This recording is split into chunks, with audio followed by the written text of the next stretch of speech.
Хомхойг хэрхэн хурдан эмчлэх вэ? Манайхан хоол идсний дараа амаа арчихгүй гарвал уруулан дээр хомхой толоодог гэдэг. Гэвч үүндээ уруулын хомхойн үүсгэгч нь вирус юм. Тодорхойлбол уруул амны хаваар гардаг гипресс вирус нь хүний бие эргэтэн болоод дархлааны систем хэвийн бус болсон үед гардаг байна. Уруул хомхой долоосон үед шүдний од төрхөж, тосон түрхлэх зэргийг түрхэж болно. Харин янз бүрээр оролдох, хумсаараа майжих, шалблах, модон иштэй зүйлээр түлхэх, хатаг мэд шахах зэргээр гар хүрхгүй байхыг хичээх хэрэгтэй. Энэ вирус хүний биед унтаа буюу идэхгүй байж байгаад хүнийг даарсан, ядарсан, биеийн болон сэтгэл санааны стресс, дархлаа буурсан үед ил гарч хүчлүүлдэг байна. Хомхойн шинжүүд. Уруул орчимд нэг буюу хэд хэдэн цэврүү гарна. Зарим үед завжны дотор талаарч гарч болно. Хүндүүр эмзэглэлтэй байна.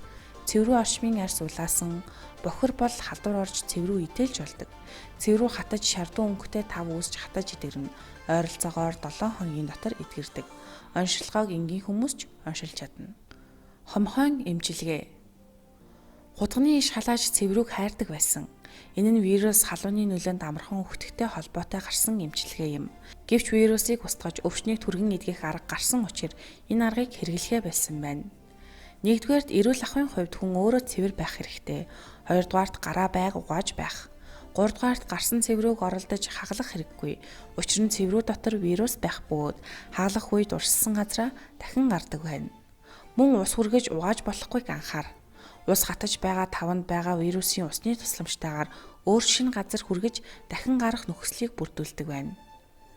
Энэ үед хүн үнсэх, үнсэлцэх нь нөгөө хүндээ халдааж болохыг анхаарах хэрэгтэй.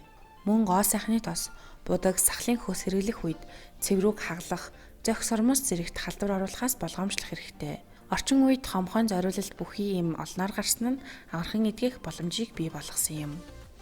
Хомхойноос урдчлан сэргийлэхийн тулд хамгийн гол нь биеийн эсэргүүцэл буюу дархлааг сайжруулах хэрэгтэй. Дархлаа сайн бол хүн ямар ч өвчнийг дарж эрүүл явах боломжтой.